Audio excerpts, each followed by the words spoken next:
మీ ఎలాంటి వ్యాపార ప్రకటనలకైనా వెంటనే మా ఛానల్ సంప్రదించండి. అందరికి నమస్కారం. నేను శిరీష. ప్రస్తుతం మనతో పాటు ఉన్నారు ప్రముఖ ఆధ్యాత్మికవేత్త శ్రీమతి బట్టి ప్రోలు విజయలక్ష్మి గారు. అమ్మతో మాట్లాడదాం. నమస్కారం అమ్మ. నమస్కారం అమ్మా.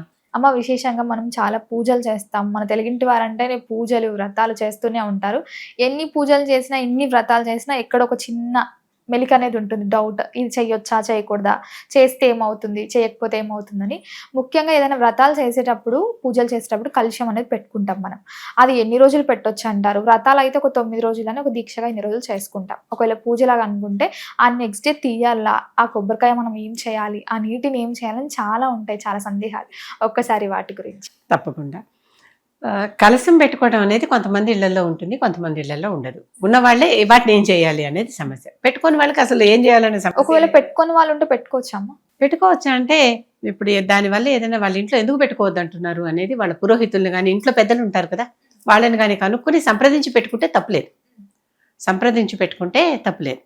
ఇప్పుడు మా భట్టిప్రోలు ఇంట్లో మాకు సత్యనారాయణ వ్రతం ఆచారం లేదు. సత్యనారాయణ వ్రతం అనేది ఎవరైనా చాలా సాధారణంగా చేసేసుకునేటటువంటి వ్రతం. ఇప్పుడు మేము అన్నవరం లాంటి గుడులకు వెళ్ళినా, నైమిసారణ్యం వెళ్ళినా, అక్కడే కదా సత్యనారాయణ వ్రతం కథ పుట్టింది.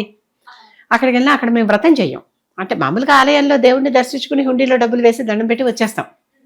అంతేకాని వ్రతంలాగా చేయం. తోరం కట్టుకుని వ్రతంలాగా చేయం. కారణం ఏంటి? మా అత్తగారికి వాళ్ళ అత్తగారు చెప్పారు, నాకు మా అత్తగారు చెప్పారు, నేను మా కోడళ్ళకి చెప్పాను. అంటే ఇలా వస్తుంది. సత్యనారాయణ వ్రతం చేస్తే ఎప్పుడో ఏదో ఇబ్బంది జరిగింది ఇంట్లో. ఇబ్బంది జరిగిన దగ్గర నుంచి ఏ నుంచి మనం సత్యనారాయణ వ్రతాలు చేసుకోవద్దు అనుకున్నారట, మానేశారు. సత్యనారాయణ వ్రతాలు నిశ్చితార్థాలు మా బట్టిప్రోలు ఫ్యామిలీలో లేవు. ఇప్పుడు మళ్ళీ మోడర్న్గా చేసేవాళ్ళు చేసుకుంటున్నారు, వేరే విషయం. అంటే ప్రతిదీ మారుతూనే ఉంటాయి కదా, తరతరాలుగా అన్ని ఆచారాలు. అందుకనే ఇప్పుడు ఇలా మారేటప్పుడు నేనైతే మా వాళ్ళని మా పిల్లల్ని చేసుకోవద్దు అని చెప్పాను. భట్టిప్రోలు ఉన్నవాళ్ళు, కౌండిన్యస్ గోత్రంతో భట్టిప్రోలు ఇంటి పేరుతో ఉన్నవాళ్ళు మనం చేసుకోవద్దు అని చెప్పాను. అలాగే ఇప్పుడు మా అత్తగారికి చెప్తే, మా అత్తగారు నాకు చెప్తే, నేను మా కోడళ్ళకి చెప్తే, 4వ తరం జరుగుతోంది కదా. ఇవి ఎందుకు వద్దన్నారు అనేది తెలుసుకోవాలి. దగ్గరలో ఉంటే తెలుసుకోగలుగుతాం. ఇంకా ఎప్పుడో పాత తరాలు అయితే తెలుసుకొని కూడా తెలుసుకోలేం, అవునా? అవన్నీ తెలుసుకుని ఆ నష్టం మళ్ళీ మనం అవసరమా? చేసుకోకపోతే ఏమైంది, ఇంకో పూజ చేసుకోవచ్చుగా.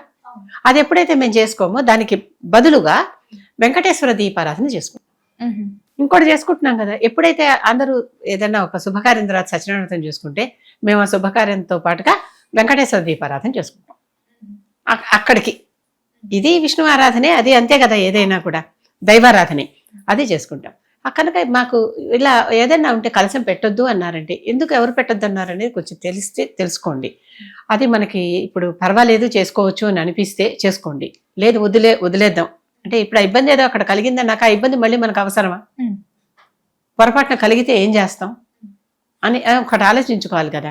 అందుకని అంతకంటే వెళ్ళే అలాగా. లేకపోతే పురోహితుడు ఉంటాడు కదా, మనకి హితం కూర్చేవాడు పురోహితుడు, పురానికే హితం కూర్చేవాడు పురోహితుడు. కనుక మన ఇంటి పురోహితుడు ఎవరో ఉన్నారుగా.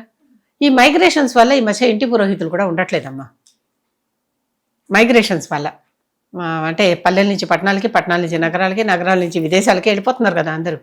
కనుక మనకి తెలిసిన పురోహితులు ఎవరైనా ఉంటే వాళ్ళకి సందర్భం చెప్పి ఏం చేయాలి అని అడిగితే వాళ్ళు ఏదో గైడెన్స్ ఇస్తారు.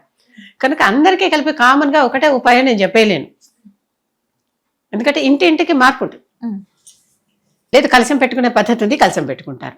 చక్కగా కలశం పెట్టుకోవాలంటే ఏం చేస్తాం, ఒక రాగి పాత్ర కానీ ఇత్తడి పాత్ర కానీ పెట్టుకుని, స్త్రీలు పెట్టుకోవటం పద్ధతి కాదమ్మా, పెట్టుకుని, ఎందుకంటే స్త్రీలు అంటే ఇనుము అంటే మళ్ళీ శని అటుకి వెళ్ళిపోతుంది.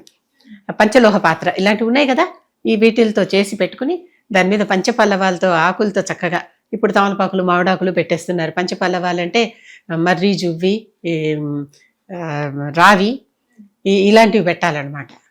అశోకము అవి తెచ్చి అవి పెట్టాలి. ఆ పల్లవాలు పెట్టి చక్కగా, పల్లవాలంటే లేత చిగుళ్ళు, ముదిరిపోయిన ఆకులు కావు, ఎండిపోయి విరిగిపోయే ఆకులు కావు, అలాంటి లేత పల్లవాలు పెట్టి దాని మీద కొబ్బరికాయ పెట్టి, ఈ లోపల గంగాజలం, అంటే ఏ నీరైనా మనం గంగగానే భావించి పోస్తాం, గంగ నుంచి వెళ్ళి వచ్చే గంగాజలం అని కాదు ఉద్దేశం. ఇంట్లో గంగాజలం ఉంటే అది కూడా చుక్కేయండి, అంతే కదా. వేసి దాంట్లో సుగంధ ద్రవ్యాలు వేయాలి. యాలకులు, లవంగాలు, పచ్చకర్పూరం ఇలాంటివి ఉంటాయి కదా మన దగ్గర, జాజి పువ్వు, జాజికాయ, ఇలాంటి సుగంధ ద్రవ్యాలు దేవుడికి చేసేవి. గంధం లాంటిది ఉంటే కొంచెం గంధం మంచిది. ఇవన్నీ మళ్ళీ కెమికల్వి నకిలీవి కాదు. అవి వేసి దాన్ని ఆ లోపల ఆ ద్రవ్యం లోపల వేస్తాం ఆ సుగంధం. దాని మీద దానిని ఇలా కలుపుతూ ప్రవహించే చోట నదీ దేవతలన్నీ వచ్చేస్తాయి. గంగే యమునే చైవ గోదావరి సరస్వతి అని అవన్నీ చెప్పుకుంటాం కదా, అవన్నీ వచ్చేస్తాయి. వచ్చాక దాని మీద ఈ కలశానికి ఒక పూజ ఉంటుంది. కలశస్య ముఖే విష్ణు కంఠే రుద్ర సమాశ్రితహం అని ఈ ఒక శ్లోకం ఉంటుంది. ఆ శ్లోకం చెప్పుకుంటూ కలశం ముఖంలో త్రిమూర్తులని మొత్తం మీద కలశానికి ఆవాహన చేసి అక్కడ దాన్ని ఆ కలశంలో కొబ్బరికాయ పెట్టి పైన ఆ కొబ్బరికాయకి చక్కగా పసుపు పూసి, మంగళకరం అనుకుంటున్నాం కదా, పసుపు పూసి దానికి ఒక కళ్యాణం బొట్టో స్వస్తికమో ఏదో ఒక కుంకుమ బొట్టు కూడా పెట్టి దానికి పుష్పం పెట్టి ఇంకా వీలైతే దానికి నగలు కూడా వేసి ఆభరణాలు. అదే దేవుడిగా, ఇంకా వేరే మూర్తి లేదు. ఎందుకంటే మనకి నిరాకార పూజ ఎక్కువ. అసలు ఇది కూడా సాకారం కిందే లెక్క. కలశం కనిపిస్తుందిగా, ఏమీ లేని దాన్ని చేయాలి మనం. కనుక దేవుడిని మనము మన కళ్ళు ముక్కు చేతులు చెవులు ఉన్నాయని చెప్పి దేవుడికి కూడా అవన్నీ ఆపాదించుకుని మనం పెట్టాం అక్కడ విగ్రహాన్ని. ఇప్పుడు కలశానికి కూడా మనం ఇగో ఇక్కడ విష్ణువు, ఇక్కడ శంకరుడు, ఇక్కడ బ్రహ్మ, ఇక్కడ మాతృగణాలు అని చెప్పుకుంటూ ఈ కలశానికి ఆ పూజ వాళ్ళందరినీ ఆవహింప చేసుకుని అక్కడి నుంచి పూజ చేస్తున్నాం మనం. చేసి ఈ కలశానికి పూజ చేసిన తర్వాత పూజ అంతా అయిపోయాక ఒకరోజు పూజ అయితే ఆ రోజు సాయంత్రం ఉద్వాసన చెప్తారు. సాయంత్రం సాధారణంగా ఆ రోజుగా తీసేయచ్చు. ఉద్వాసన చెప్పాక అక్కడ లేదు, తీసేసుకోవటమే. లేదు 9 రోజులు ఇలా కొన్ని రోజులు పాటు చేసే ఉంటాయి కదా, 3 రోజులు 9 రోజులు ఇలా కొన్ని కార్యక్రమాలకి ఎక్కువ రోజులు, అన్ని రోజులు అది అలాగే ఉంటుంది. అలాగే మనం దానికి పూజ చేస్తూ ఉంటాం. చివరి రోజున ఏ రోజైతే ఉద్వాసన చెప్పేస్తాము, ఉద్వాసన అంటే ఏంటంటే అక్కడ ఉద్వాహయామి అని చెప్పేస్తాము. నేను ఎత్తేస్తున్నాను ఆయన, ఇక్కడ ఈ దేవుడు ఇదంతా ఈ ఏర్పాటంతా తీసేస్తున్నాను అని చెప్పుకోవటం దేవుడికి. చెప్పుకుని మళ్ళీ రండి అని చెప్పుకోవటం, మళ్ళీ సంవత్సరం వస్తే మళ్ళీ సంవత్సరం ఇదే పని చేస్తాం. తీసాక ఇప్పుడు ఈ కలసం తీస్తాం. ఆకులన్నీ ఉన్నాయి కదా, ఈ ఆకులన్నీ బయోడిగ్రేడబుల్ మొక్కల్లో వేసేయచ్చు, ఎరువైపోతుంది. ఆ పువ్వులు ఆకులు ఏమున్నాయో ఆభరణాలు ఏవైతే సమర్పించామో అవి తీసుకుని మనం వేసుకోవచ్చు. లేకపోతే దేవుడి ఆభరణాలు కనుక పక్కన విడిగా దాచి మళ్ళీ దేవుడికే పెట్టుకోవచ్చు. మళ్ళీ శుభ్రం చేసి, అంటే ఏవో పడుతూ ఉంటాయి కదా మీద, మళ్ళీ శుభ్రం చేసి చక్కగా తుడిచి ఆరబెట్టి మళ్ళీ దేవుడికే పెట్టుకోవచ్చు. అది కాక మనం ధరించిన ఆభరణాలు దానికి వేయకూడదమ్మా. మనం ధరించిన ఆభరణాలు వేస్తే చక్కగా వీటికి పాలతో శుద్ధి చేసి, ఇప్పుడు ఇది వేసాను దేవుడికి, ఇప్పుడు నేను వేసుకున్నాక మళ్ళీ దేవుడికి వేయాలంటే దీన్ని మళ్ళీ నేను శుద్ధి చేయాలి. చక్కగా పాలతో శుద్ధి చేసి మళ్ళీ నీళ్లతో శుద్ధి చేసి దాన్ని చక్కగా తుడిచి అప్పుడు అలంకరించవచ్చు. ఎందుకంటే దోషం పోయింది. అటువంటి ఆ కలశ జలాన్ని లోపల కొంతమంది ఎక్కువ నీళ్ళు పోస్తారు, కొంతమంది తక్కువ నీళ్ళు పోస్తారు. తీర్థంగా తీసుకోవచ్చు ఒకటి. రెండోది సంప్రోక్షణం చేసుకోవచ్చు. ఇల్లు శుద్ధి చేయటానికి వాడచ్చు. దాంట్లో ఒక తమలపాకు కానీ మామిడి మండ కానీ వేసి ఇల్లు శుద్ధి చేస్తాం కదా, సంప్రోక్షణకి, ఇంటి సంప్రోక్షణకి వాడచ్చు, తీర్థానికి వాడచ్చు, వాటిని స్నానానికి వాడచ్చు. అంటే కొన్ని బకెట్లో కలుపుకొని మరి అలాంటి స్నానాలే కదా అందరూ యజ్ఞాలు యాగాలు అయ్యాక కలశ జలాలతోనే కదా స్నానాలు చేస్తారు వాళ్ళు. అవబృత స్నానాలు అంటారు. స్నానాలు చేయొచ్చు. అంటే ఎవరు చేస్తున్నారో వారు, చేసిన వారు అంటే వారి కుటుంబం అంతా కూడా చేయొచ్చు. అంటే దానికి అంత పవిత్రత ఉంది. ఆ లోపల ఉన్న ఈ పచ్చకర్పూరం ఇలాంటివన్నీ ఉన్నాయి కదా, యాలకులు, లవంగాలు, జాజికాయ, జాపత్రి ఏవైతే వేసామో సుగంధ ద్రవ్యాలు అవన్నీ చక్కగా తాంబూలంతో పాటు మనం తినొచ్చు. ప్రసాదం అది. అర్థమైందా?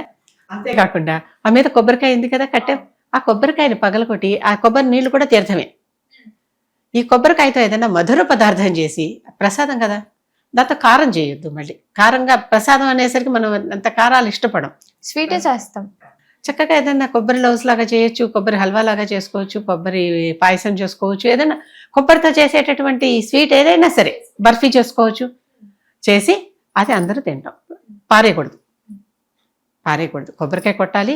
ఆ కొబ్బరి నీరు వంటలో వాడుకోండి, లేకపోతే విడిగా తీర్థంలాగా తాగండి, చేయొచ్చు కదా. ఎన్ని వస్తాయి, ఇన్నే కదా నీళ్ళు వస్తాయి కొబ్బరికాయకి. కనుక అటువంటిది అది దేవుడి ప్రసాదం. ఆ పూజ చేసినటువంటి ప్రసాదం దీంతో పరిపూర్ణం అవుతుంది.